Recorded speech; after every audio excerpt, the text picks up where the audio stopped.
Study IQ IAS, अब तैयारी हुई अफोर्डेबल। दोस्तों, अगर आप यूक्रेन में रशियन इन्वेजन को फॉलो कर रहे हैं तो आपको मैरियोपोल शहर का नज़ारा याद होगा। रशियन एयर स्ट्राइक्स और बॉम्बार्डमेंट्स के चलते ये यूक्रेन का वर्स्ट हिट सिटी बना, जहां आज बिल्डिंग के नाम पे खंडर हैं और कभी लोगों से भरे रास्तों में अब मलबे के अलावा कुछ नहीं बचा है। अब सोचिए, इससे भी बुरी हालत वर्ल्ड वॉर 2 के बाद जर्मनी की थी। जी हाँ, वही जर्मनी जिसे आज 21st सेंचुरी में यूरोप का इंजन कहा जाता है। वर्ल्ड वॉर 2 में अलाइड पावर्स का निशाना बना जर्मनी पूरी तरह से तबाह हो गया था। यही नहीं, उसे 4 हिस्सों में बांट दिया गया था, जिसके चलते वो 4 कंट्रीज के ऑक्यूपेशन में रहा। उसका ईस्टर्न हिस्सा रशिया द्वारा कंट्रोल्ड एक सोशलिस्ट स्टेट बना और उसका वेस्टर्न हिस्सा अमेरिकन, ब्रिटिश और फ्रेंच जोन्स ऑफ ऑक्यूपेशन में बटा हुआ था।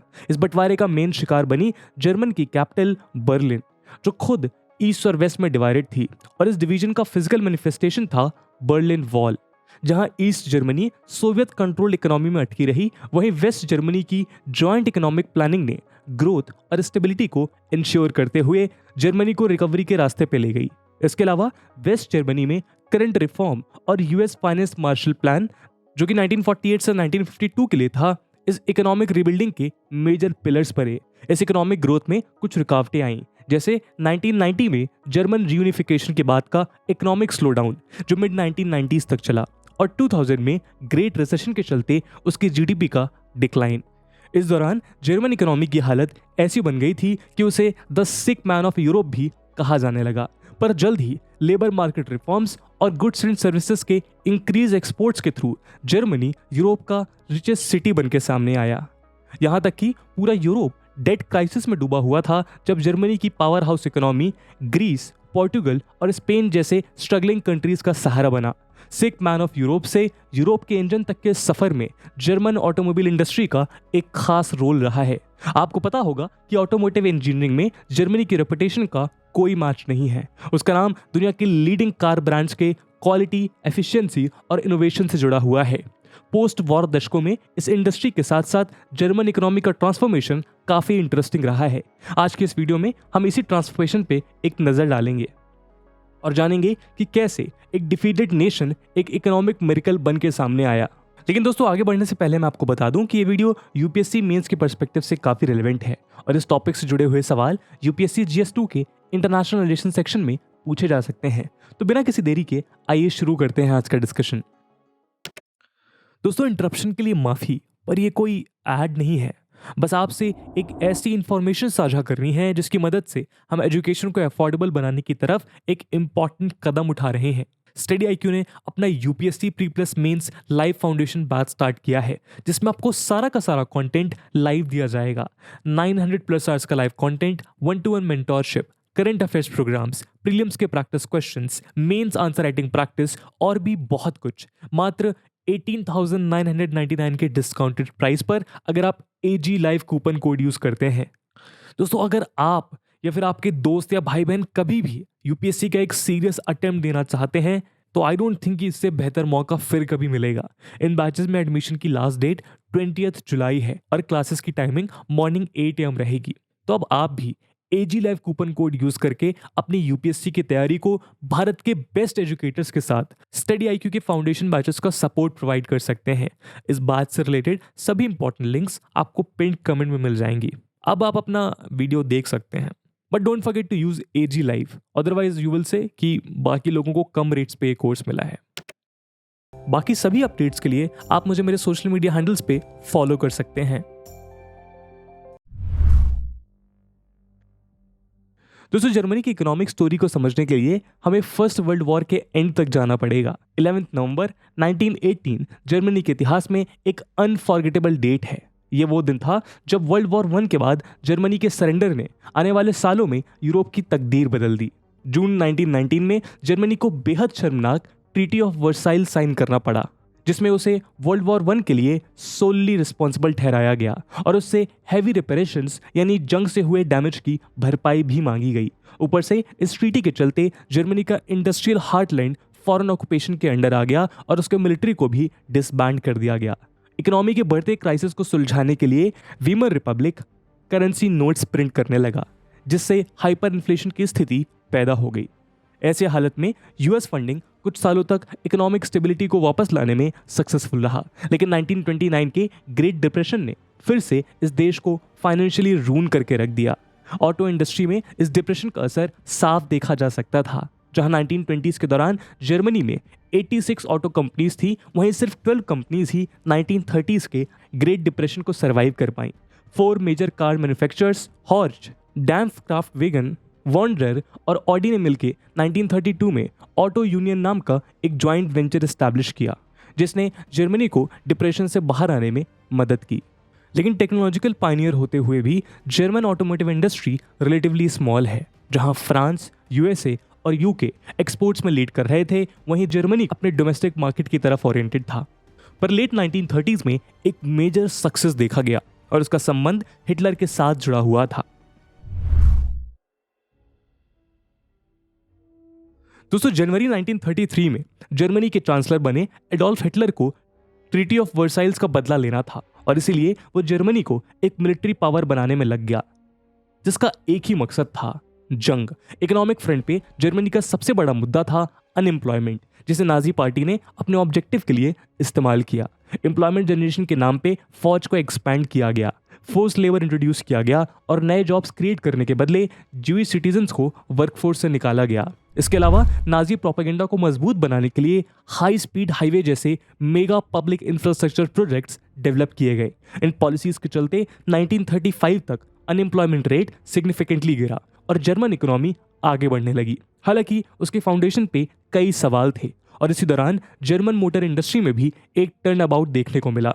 दोस्तों, हम सभी शायद वॉल्क्सवैगन नाम से काफ़ी फैमिलियर हैं, लेकिन क्या आपको पता है इंजीनियर फ्रेडिनेंड पोर्शे के वॉल्क्सवैगन के प्रोजेक्ट के पीछे हिटलर का एक सिग्निफिकेंट रोल रहा है। दरअसल हिटलर को ऑटोमोबाइल्स में काफ़ी दिलचस्पी थी और वो उनको एक स्टेटस सिंबल मानता था। इसलिए नाजी पार्टी ने मोटोराइजिंग यानी मोटराइजेशन नाम की एक ट्रांसपोर्ट पॉलिसी इंट्रोड्यूस की। इस पॉलिसी के थ्रू हिटलर जर्मन के स्टैंडर्ड ऑफ लिविंग को इम्प्रूव करना चाहता था और पोर्शे के साथ मिलकर उसने एक रोबस्ट और इनएक्सपेंसिव पीपल्स कार के आइडिया को इनकरेज किया, जो 1937 में वॉल्क्सवैगन बीटल के नाम से इंट्रोड्यूस हुआ। पर मिडिल क्लास जर्मन्स को कार बेचने के पीछे हिटलर का मकसद वही था, रीआर्मामेंट।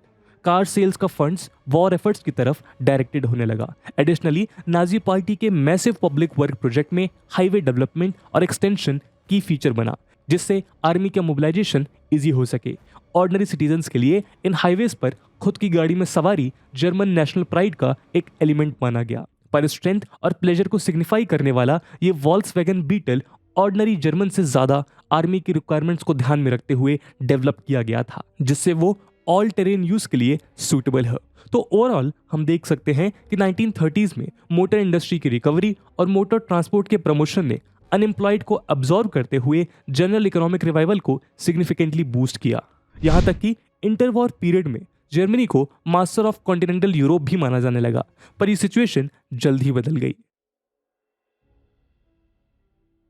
दोस्तों, वर्ल्ड वॉर 2 के एंड में जर्मनी की हालत इतनी बुरी थी कि इंडस्ट्रियल आउटपुट बाई थर्ड गिर चुका था और 20% ओवरऑल हाउसिंग पूरी तरह से तबाह हो गए थे। नाजीज के पॉपुलर फिजिकल इंफ्रास्ट्रक्चर प्रोजेक्ट्स जैसे हाईवेज और ब्रिजेस मिट्टी में मिल गए, ना एग्रीकल्चर बचा ना इंडस्ट्रीज। प्री वॉर लेवल के कंपैरिजन में फूड प्रोडक्शन आधा हो चुका था। इसके अलावा जर्मनी 18 से 35 साल के बीच एक सिग्निफिकेंट पॉपुलेशन को खो चुका था, यानी उसके पास अब स्ट्रॉन्ग वर्कफोर्स बची ही नहीं थी। जो जिंदा रहे वो एक क्रिपलिंग इकोनॉमी का शिकार बने। गुड्स और सर्विसेज पे प्राइस कंट्रोल के चलते शॉर्टेजेस और ब्लैक मार्केट की सिचुएशन पैदा हो गई। जर्मनी की ऑफिशियल करेंसी रीट्समार्क अपनी वैल्यू खो चुकी थी और गुड्स एंड सर्विसेज को बार्टर सिस्टम के थ्रू एक्सचेंज किया जा रहा था। जाहिर सी बात है कि जर्मन इकोनॉमी को एक ड्रास्टिक ट्रांसफॉर्मेशन की जरूरत थी। इस ट्रांसफॉर्मेशन को अचीव करने के लिए जर्मन इकोनॉमिस्ट वॉल्टर यूकेन का मानना था कि वॉर टॉर्न इस नेशन को फ्री मार्केट कैपिटलाइजेशन अडॉप्ट करने के साथ साथ गवर्नमेंट इन्वॉल्वमेंट को भी इंश्योर करना चाहिए। इसके अलावा वो एक इंडिपेंडेंट और स्ट्रॉन्ग सेंट्रल बैंक के आइडिया को सपोर्ट करते थे, जो मॉनेटरी पॉलिसीज के थ्रू प्राइसेस को स्टेबल रख पाए। वेस्टर्न पावर्स के अंडर वेस्ट जर्मनी में इस न्यू स्टेट के फिजिकल पॉलिसी को लेकर डिबेट्स इंटेंसिफाई होने लगे। इस कॉन्टेक्स्ट में ल्यूडिंग एरहर्ट का नाम सामने आया, जिन्हें eventually father of German economic miracle कहा जाने लगा। वॉल्टर यूकेन की ही तरह वो हिटलर के इकोनॉमिक पॉलिसीज के एक फियर्स क्रिटिक थे। यहाँ तक कि उन्होंने हिटलर के रूल के दौरान जर्मनी के फाइनेंशियल पोजीशन को अटैक करते हुए एक पावरफुल ऐसे लिखा था जिसमें आने वाले जंग में नाजीज के हार को प्रिडिक्ट किया गया था।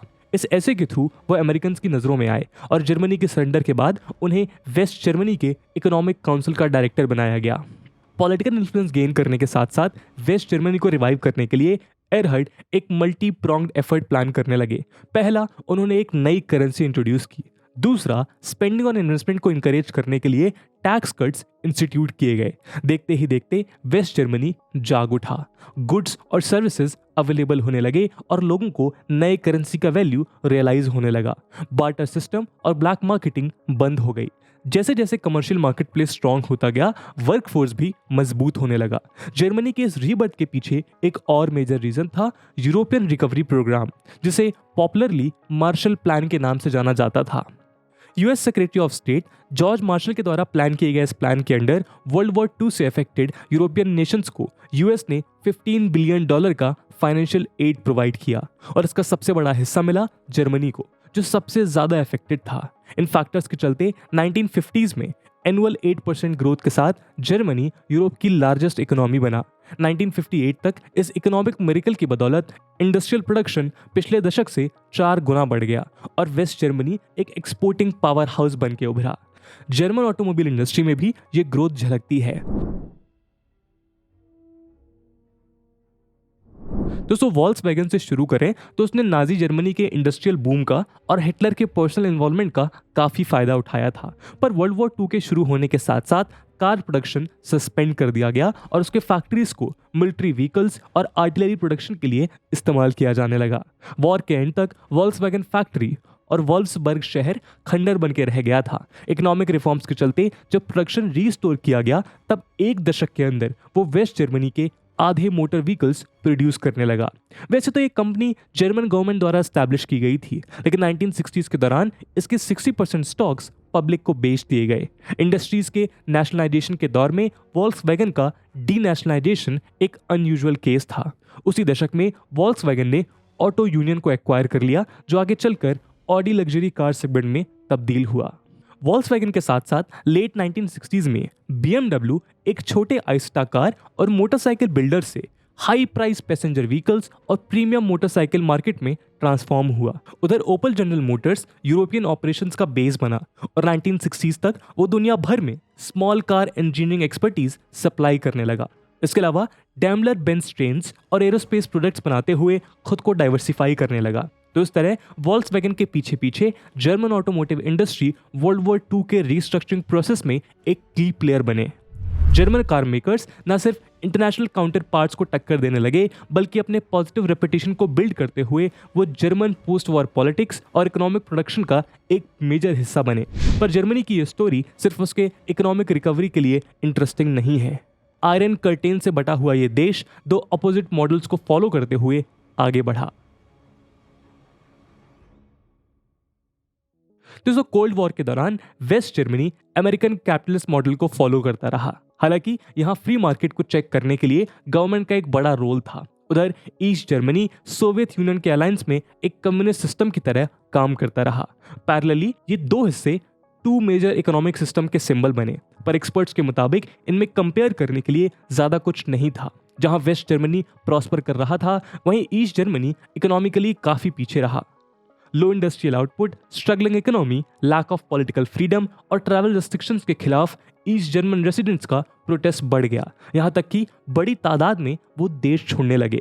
आखिर पब्लिक प्रेशर में आकर ईस्ट जर्मन रजीम ने 9 नवंबर 1989 को वेस्ट जर्मनी जाने की परमिशन दे दी और देखते ही देखते बर्लिन वॉल के साथ ईस्ट जर्मनी भी कोलैप्स हो गया। लेकिन इस रीयूनिफिकेशन के बावजूद दो साइड्स के इक्वल होने में कई साल लग गए। जब रीयूनिफिकेशन का प्रोसेस स्टार्ट हुआ, तब ईस्ट जर्मनी की per capita gross domestic product western half के कंपेयर में सिर्फ और सिर्फ 30% थी। 30 साल से ज्यादा हो चुके हैं, पर आज भी ईस्ट के पास बाकी रीजन्स की जीडीपी का 75% ही है। पर जो भी हो, 1948 में इसकी कल्पना भी नहीं की जा सकती थी। वॉल्टर यूकेन और लुडविग एरहर्ड के बिना ये इकोनॉमिक मिरेकल पॉसिबल नहीं था। दोस्तों आज जर्मनी में हर दिन लगभग 10 नए पेटेंट्स रजिस्टर किए जाते हैं। उसका 1/3 एक्सपेंडिचर रिसर्च एंड डेवलपमेंट में जाता है, जहां 89,000 से भी ज्यादा लोग एम्प्लॉयड हैं। और सिर्फ जर्मन ब्रांड से इसका फायदा नहीं उठाते हैं, बल्कि दुनिया भर के फर्म्स जर्मनी के इनोवेशन क्लस्टर्स के बेनिफिट्स एंजॉय करने के लिए अपने डेवलपमेंट फैसिलिटीज यहां स्टैब्लिश करते हैं। पोस्ट वॉर दशकों के ट्रांसफॉर्मेशन के चलते आज ग्लोबल ऑटोमोटिव प्रोडक्शन में जर्मनी के ऑटोमोटिव कॉर्पोरेशंस एक सेंट्रल पोजीशन होल्ड करते हैं।